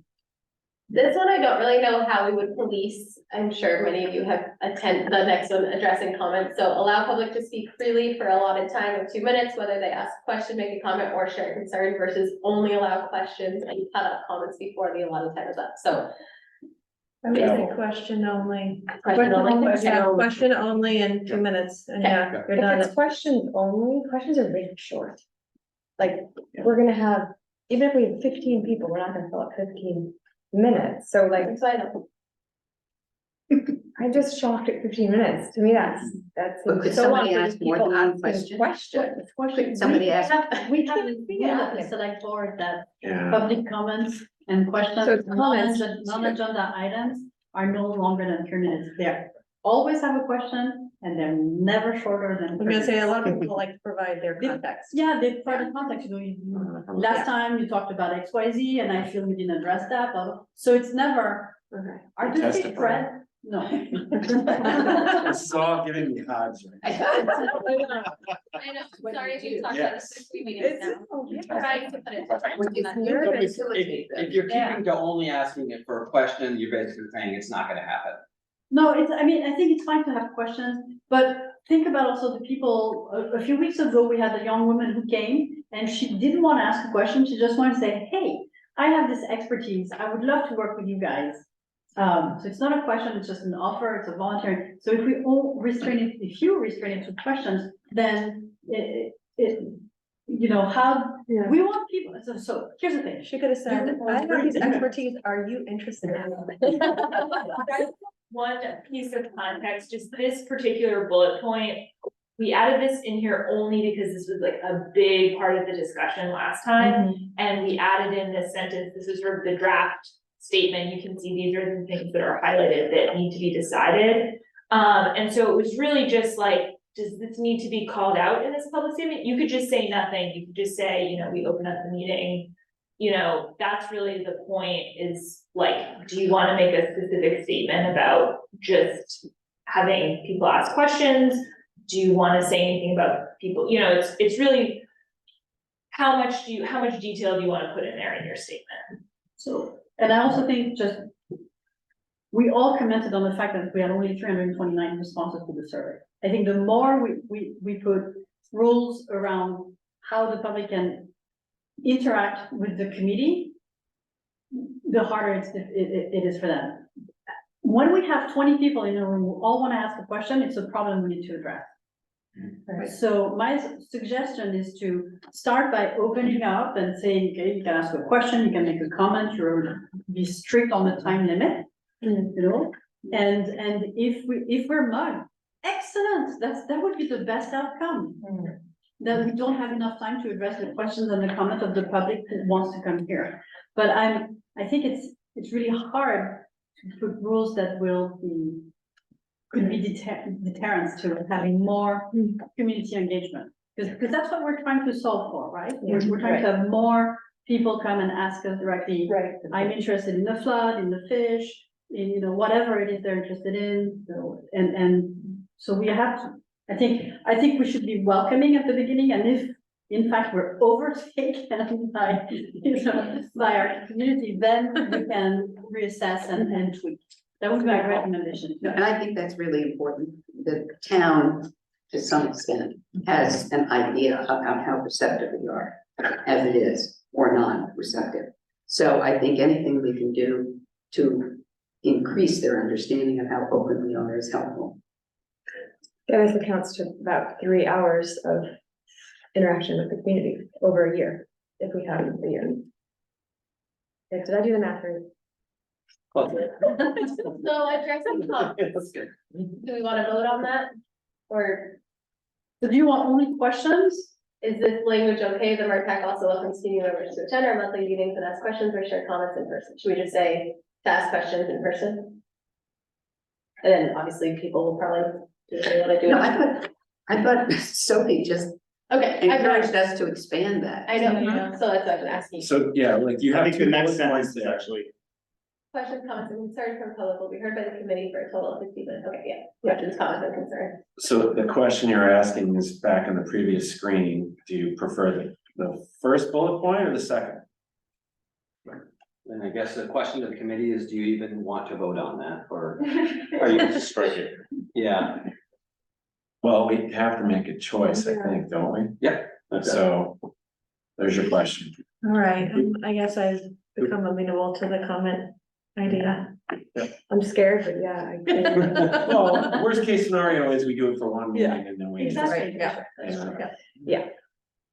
But no, the worst case scenario that we're overrun and we're overrun, and that means that we need to find other forums. Yes. Yeah. We'll learn from Hold on. worst case. Yeah. Exactly, so there's no downside to this. No. All right, so we're good. So that- is that- all in favor of the first bullet? Thank you. Oh, Do we care who the facilitator is? Sophie? Happy to. Chair, vice chair, Sergeant. is there a preference? Yeah. The chair, whoever is the vice chair of the month. Or, yeah, joking. Sure. I mean, if Sophie will do it, that'd be good. The chair would support from the vice chair. There we go. Especially when it's great. We did that once before. Yeah, exactly. No, I'm happy to. Okay, This is thanks, great. guys. I know that was emotional for many, but we got through it. So this is in effect when? Now, No. so Ken gets some. Do we have time? Can I make one? I probably have time today. Yeah. Can I make one other comment? In the very beginning, you have, in the part, you have emails will be answered within 2 weeks or less. And I'm wondering if we would be better off saying we will acknowledge receipt of your question and provide an answer when information is available. I like that. Wonderful. Because Yeah. otherwise people think, oh, in 2 weeks I'll have an answer. Yeah. And I don't want to set them up for that. Yeah, Yeah. that's good. So. And the puppy. If Ken is gonna speak, we only need 2 minutes. You don't get Not to 15, don't get so- 15 Right? Good. So we have time. Okay. Would you like to speak for 2 minutes, Lynn? I'm not prepared to speak. Okay. No, that's very funny. The more, as somebody was saying, the more open you are to questions. And when you discussed it, it sounded like you only were going to entertain questions, and that implies that you have all the answers. And I just want to say that you don't have all the answers. No, we don't. You really, really, really need to listen, and if you can to limit the questions doesn't make sense, because as Forrest pointed out, you're going to get declarations and points in addition to questions. I guess I can summarize by saying the more open you are to discussion, the better off all of Camden will be. Exactly. Thank you. Thank you, Ken. Thank you. Excellent 2 minutes. All right, it's 5. Oh, I know. 7, yeah, Really, right. spent more than 15 minutes on that discussion. No, but Yeah. that there's a resolution, but I'll share it at the select board. We'll update that. Essentially. So this big piece of paper. All these items can move, we can play with whatever. I just wanted to get this in front of you and remind everyone that in November, there is an election planned. I don't know if you've heard about it, 2024 election, but on the ballot will most likely be something related to Montgomery Dam. What that looks like or what we're asking or what will be on there is TBD, but the only thing on the ballot is related to Montgomery Dam. But this project is related to everything else, so what needs to happen between now and then is a lot, but also how we want to prioritize that is flexible, and we can figure out what that looks like. So a couple clarifying things. So monthly speaker series, you'll see, has nothing for November to January, but then if you look at the very bottom, collaboration with Camden committees, it looks pretty busy. And so I wanted to talk about how we can divide and conquer, or how we can engage with these other committees, and Elfie's done a great job with SCA, and I want to think about how we can align with the other committees within Camden, because people are working on a lot of projects that are intertwined with each other, and so figuring out what that looks like and how we can collaborate, I think, is in our best interest. I've reached out to all the committees, they're all excited to have either someone from our team show up to their meetings or vice versa. So I'll send you all the calendar, what their meetings are, and see if anyone is able to attend. I'll try and go at least virtually to all of them, and then hopefully someone from the committee can also attend, just to show our interest in how we can work together. We were also debating the idea of having no December meeting for this group, if we wanted to really focus on these committee meetings. I also, based on the attendance from the Nathan Fury event and just how much is going on, if there's burnout, I want to respect that. I know that the holidays are coming, and I just, as I've said probably 16 times today, we're in it for the long haul, and so I do want to manage your burnout and your interest in momentum. And so let's think about what that looks like. But staying along the monthly speaker series, number 1 in February is that roundtable I was talking about, and then 2 and 3 we have sort of spaced out, May and August, because do we want to do a public presentation, and if so, what does that look like? Generally, we have one round, who's going to do the. Right, and so maybe that could just be an hour of this meeting. Yeah. Or maybe that's. I think that. Or should it be something? I think people are super interested in everything about storm, water, flooding, drainage. It's really, especially if we have another big storm. Yeah. Which we're likely to do Very with an important. El Nino year, so. So again, perfect, we'll do that for January, Audra. So then other public presentations, one thing that Deb and I talked about was, what topics do you feel that we have learned enough about, and what should the next focus be on? And what do you feel like you need to learn more about flooding? Do you feel like you need to learn more about fish? Do you feel like you need to, Elfie? Okay, I think that we've learned about flooding and fish, and I feel as though the thing we really need to learn is how people's taxes and property values are going to be affected. I think that's the big, that kind of thing, where down to the brass tacks. Right. And the aesthetics of how to property. Sorry? And the aesthetics of how. Yes. Yeah, Yeah, all of that. So let's try to have an organized conversation. So Ray, Courtney, and Susan. No, I don't. Right, No, on the financial side, one other thing I would find out is what is gonna be the tax impact for the citizens of Camden from this whole project. I was talking about grant money, but it's not gonna be 100%. So, I mean, somehow we have to figure out, but that's gonna be a question people are gonna. Just want. before, I just wanna, before you say it won't be 100%, we don't know that, so I just wanna like make that clear for the record, that grant money Right. could be, and we also need to look at the financial cost if we don't do anything. Yeah. So I think it's just important how we communicate that. But these are two different tax implications. I think, Elsie, if I understand correctly, what you said was at the property value level. Yes, And what Ray's saying is that at the town budget level, Yes. Brandon taxes. Okay, Yeah. so those two Yeah. something. I had You had Courtney and then. Courtney, Susan, thank you. Aesthetic, Yeah, I just made and we'll get into that in one of the. interjection, sorry. And mine was with the flooding is if we do change the dams, how will the flooding be affected, which we haven't really addressed. necessarily. Interfluve has quite a bit of that in that feasibility report, and we tried to synthesize it pretty, Okay. in that flooding paper and in the other synthesis. But the presentations we've had, I think, have uniformly have said that the water level will go down and the likelihood of flooding will go down in large part because when the impoundment areas go, that's floodplain, which has been gone for a long time. That's right. So Well it's done. not proved, but I mean, the evidence is there, it's likely. In fact, for me, it's impossible to imagine that it doesn't get approved.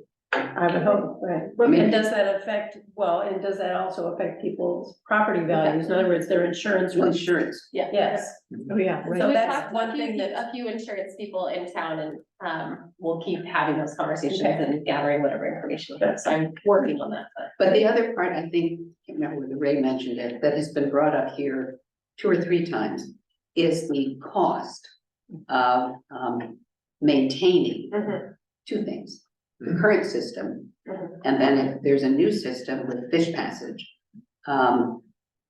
what are those costs? Yeah. I mean, I keep hearing that from people, well, is, in terms of money, is it better to do this or better to do that? And again, in Flooding the, in Interfluve study, they have this whole Yeah. matrix of the cost of doing Right. nothing, cost of fish ladder, cost of all the different options, and so we can pull that out and have a whole conversation around that, which I think would be helpful, so that's. And we did talk about having Mike Burke come back in here to ask some of those direct questions. He does this every day. This is work he does every day. But we now can be focused on that. Yeah. Well, Ray and Courtney. Okay, with Mike Burke, is he updating those figures? Because I think those figures go back about 5 years or so. 2 years old, but The yeah. economy's changed. Yeah, and the way, because it's a lot of projections, so I think they do incorporate inflation and all that, so, but yeah. I think that's it. That was my comment. So if there's other speaker That's series. all Deb about something else. Oh, sorry. The tax impacts on the abutters to the river and the impoundment areas. I think that's something, I don't know whether someone in the town, the code office, could research those. But it's something, it's a matter of doing deep research. I don't think we're gonna get the owners themselves to figure that out. And to figure out where their property lines are. Yeah. So how much of an impact is it likely to have? Yeah, and I think in that last meeting, we had the agenda setting meeting, and then I asked Audra about it too, is someone at the town, can they pull that data, get all that information, and then figure out that the next step? Somebody in the zoning office told me last week, when I had a meeting with them about something else, that they thought someone in the office could do that. Yeah, so I got the name of the person, so we'll follow up. Cool, Courtney. Along those lines, do we have a meeting set up or a time frame set up for having that kind of neighborhood discussion with the abutters? Is that? They're here. So Is it on here? third line, neighborhood socials, so But is that specifically for the abutters? So the third, so neighborhood social, so Montgomery Dam is one that we wanna do sooner than later, and I know that that's not, it's community, that's gonna be a community thing. Work with Mike Burke, see what he can provide us in terms of visual assessment, renderings, et cetera, by then. And then the June and July ones will be specific to Knox and Knowlton, you know, the homeowners association, anyone that abuts it and anyone that's interested. And then east and west, make sure that we're doing, talking with the lake the Lake Association and owners along the lake and make sure that they understand what the options on the table are for Mr. Winston. Yeah, With Knox and Dalton, you're gonna include Powder Mill as far as the butters or not? Yeah, That's yeah, saying all three we want together. Yeah. Okay, fine. And Seabright's not in here, concerned, no concerns with Seabright at all for the we people who can, live on the river. yeah, I think I just pulled out like the sexy ones, the hot button ones. Well, but is So we that should- one Seabright or Fish Passage, right? Yeah, so those three are Slated all, for removal. yeah, and nothing will change Mhm. functionally from like an abutter standpoint. It just might look different based on what you see in terms of the fish ladder. Oh, yeah. Rick, you have No, something yeah. you wanna add? I think it's sort of separate from what we're talking about, so I'll wait until there's a logical pause. Logical pause occurring. Okay, so the collaborations with the Camden committees in the bottom line there. Yeah. So I see that there's something that was scheduled to start now with Camden Rockport Pathways. So I just threw them all together. There's not, Okay. so they just sent me their schedule and availability and I'll try and attend some meetings. And, okay, and I just got looking, I don't think, I'm looking on the town site right now, the list of the town committees. There's no separate Riverwalk committee I know. that's present. That's what I was wondering. They told me, so I emailed both of them in one, and then they said, one said, oh yeah, we could have you on our Riverwalk committee, and then I thought that was a different thing, so then I heard Okay. that on, but it's the same one, so yeah. And I need to include historical committee and Rotary group, that we also reached out to, but I didn't include on. And library trustees Okay, yes, for Harbor Park. Yeah.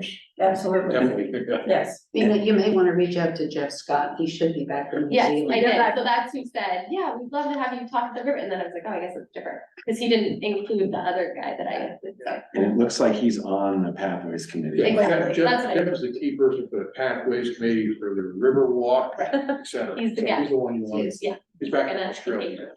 he's back. Well, he was, the first thing they did back from Australia to come to the select board meeting. And then is there a move afoot to set up a new committee, dealing with all the parks? Or okay, good. Look at Sophie. All right, well, moving on. Yeah, let's keep moving. And then community events, movie night you'll see in March, and then the fish. I think we're gonna just start our citizen science project then, and then have it sort of feed into Riverfest, so. Fish Passage project is changing, but I wanted to keep it on there to honor it a little bit.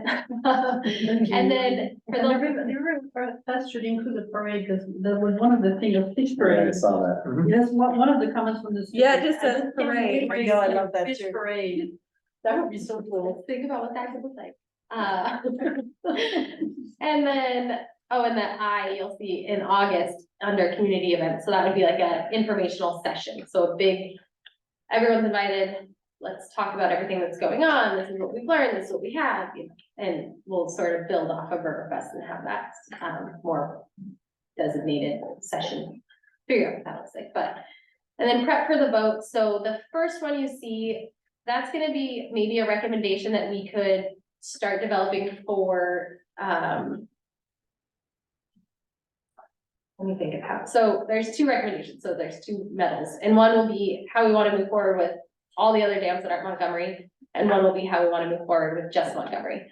And so we wanna provide two different recommendations for, the select board, and that's one thing we talked about in the last meeting, and we can adjust this, so don't get mad about the order of operations, but, and maybe, and one thing Tyler asked was if FBE could generate, a model recommendation. What does removal, how do we recommend removal for Powder Mill or for Knox or Knowlton? And what are the steps that go through with that? And then, so we can work on that and then adopt that and figure out what does that look like for the rest of, you know, do we wanna do each one separately, or do we wanna do all of them together, or all of Montgomery? So stay tuned, working on that, but I think these are the dates that we should try and have that done by. And then so July, August, September, so the draft would be the vote recommendation and booklets completed, you know, how do we inform the community about what they're voting on? I don't know if you saw those referendums on the last ballot, but I got it. Does yes mean no, or does no mean yes? So it's always often the a nice case, guy yeah. to go, I know how to read. There's a lot of and them, things, so I think helping voters understand what what they're voting on is one of the most important things when it comes to voting. So that's what that line item is. We can dedicate more time to that. Again, monthly newsletter, we're gonna keep doing those. Project website, keep doing those. And then the grant applications, just wanted to build on the conversation we had last meeting. Obviously, we didn't go for that grant. We talked with NOAA, and they recommended we go in April or June, and figure out how we wanna apply for any grants for removal of dams and what that looks like. And the money that's available later next year is much more appropriate for our needs and wants and will be more ready. The designs weren't as far along as we needed them for the application this fall. And it did seem a little hurried and rushed and excited, you know, I think people were like, ooh, maybe we could try this. And, so let's think about what that recommendation could look like in the spring and how we want to move forward with that. And I know it doesn't quite align with the Knoxville and East and West things, but again, it's just a proposal to potentially get money to potentially do something in the next 2 years. So it's not saying, yes, we want to do X, Y, and Z. It's saying, we would like to get money in case this is the right thing for our community to move forward. So. Elsie, one second, wait, because I can see them, Elsie is like, no, you're good, because I'm good. I saw a skeptical look on your eyes, sorry, so I wanted to make sure. I think what you just said is gonna be very important to communicate to the people who are going to be affected by any decision made on Knox and Knowlton. And I think also it was brought up before, a model of what it will look like without the dams is going to be very critical, very important, not critical, but very important to be able to show people, this is what your backyard yard is gonna look like. Yeah, totally. I mean, not that you're gonna get everybody to say, oh, I love it. And we have some of those visuals, if you look at the flooding report and, or the, Story map. the story map that we did, the flooding story map and the interfluke report, which is where they came from, you'll see the, you know, rough drawings of what it could look like. And so we are providing that, but I do think we need to have more formats to provide that very, you know, a real piece of paper for people to feel. And interfluke report also has pictures and drawings of them. Yeah. So it was mentioned before, if you can actually have something on a computer showing this is what it's going to look like, we take the dams out, that's gonna be very helpful in.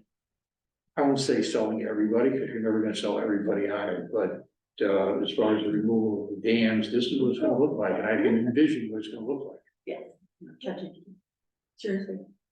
To make a rendering, yeah. Okay. Oh, yeah. We can completely hide. So I know that was a lot. I looked up more conversation. Question about timing. Is there a reason why it's, we're having neighborhood socials in June and July? Like, is that? Because people will be back. That was the biggest thing that Weather's recommended. nice. That's a good point. A lot of people are seasonal with it. Is there any reason why we couldn't reach out to them sooner and just say, hey, like, we care about you and. Yeah, one idea planning was to do a Zoom session with them sometime in the winter and see if we can get in. So Deb and I were gonna figure out how we can organize that. And I'm meeting with Mike Burke and Audra this week, see what he's able to provide, because that's another thing, you know, he has a lot going on. Our schedule doesn't quite align with his schedule, so we're trying to bring him, you know, we all want a lot to happen in the next year. He would rather, you know, I think it just, so, yeah, trying to just get it all aligned. Yeah, I think. I wanna look back, sorry. No. Because Elsie came up with one more thing she'd like to know more about. But the open question was, what other things do we need more information on? And obviously the legal stuff, the impact on landowners is a big one. We've had a lot of information about ecosystems and the health of the river. Do we need more information about that? Well, we're gonna have the data, right, because Tim pulled the data loggers from the river or is in the process of it. And that was also one of the conversations we wanted to bring back to the committee to look at the data and getting more accustomed with that monitoring process and how it, you know, how healthy is the river or and what are the steps we need to take to make it healthier and to make it a thriving ecosystem. Yeah, we'll hear from Tim fairly soon, but that might be something you know, it's a small organization, so he needs some time to look at the data. Like I said before, there's more than 1 million data points that he has to go through. But it would be nice to have him come in for a presentation on the water quality results from 2023. Tyler, you had a, Yeah, I just had two items that are kind of along those lines, that I don't know that we've addressed yet. The first one is, as you develop an ecosystem and things return to more of a natural river, we haven't talked much about you know, there's a lot of other things that come along with it as far as predators, scavengers. Like when you go down to Damerscott Mills, when the fish are running, there's a lot of seagulls. And it's something we haven't really talked about how, I mean, it's one thing where Damerscott Mills may be not as populated, it's not a downtown. How has that been addressed by other rivers or, I think about a lot of things that are probably natural to that environment, that we associate as nuisance animals now. Yeah, that'd be So- a good question for that round. too. Yeah, I think it's like the Yeah. rats, even It's a beavers really or good question. groundhogs or, there's a lot of wildlife that. Definitely seagulls is one of them. So back to Deb's question. Other big topics, so cost of not doing this project, cost of doing this project, cost of doing some portion of this project.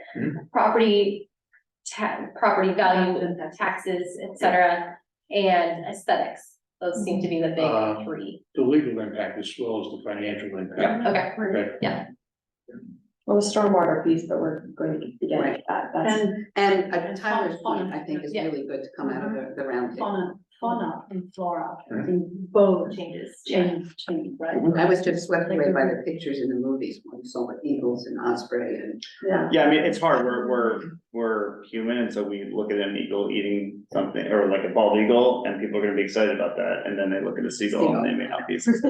Well, especially if there are a lot of. So Ray, real quick, I wanted to show you on the flooding report, and see how they have this drawing, so there's dam, there's no dam. Like, Yeah, those are great. It's all They're right. really it's cool. not, There's several of Any them. other. yeah, that's what we have so The far. whole river turns into a cartoon. No, but As long as it's animated, it's all. have you watched the wolf, Oh, yeah, the wolves in Montana? Why? sure. Where they changed the course of rivers. Oh, yeah. Yeah. Just by Yeah. reintroducing wolves, the Yeah. rivers, the course of rivers has changed. All right, we're 5:59. Night. Any, all right, so are we having a meeting in December? That's to be determined, I guess, by the committee. Yeah. If you wanna do I it think quick. it's wise not to, personally. Okay. That's right. I'm fine with. Yeah, I mean, I wouldn't wanna do it on like the winter break for the kids, but other than that, yeah, I don't. It's the second Tuesday, The next, or second, 12. well, Well, Well, December. That seems early enough for me, but. Yeah, I'm okay with doing it either. Your call, So vote on that now? Already in my calendar. What's that? Yeah, that's a done deal. reserve. So, are we meeting on the 12th? Okay. Sure. All in favor? Yeah. All right. See you on the 12th. Talk to you sooner. No, I just keep telling people, this committee is awesome. They come there, they're right ahead of schedule. You try to give them a day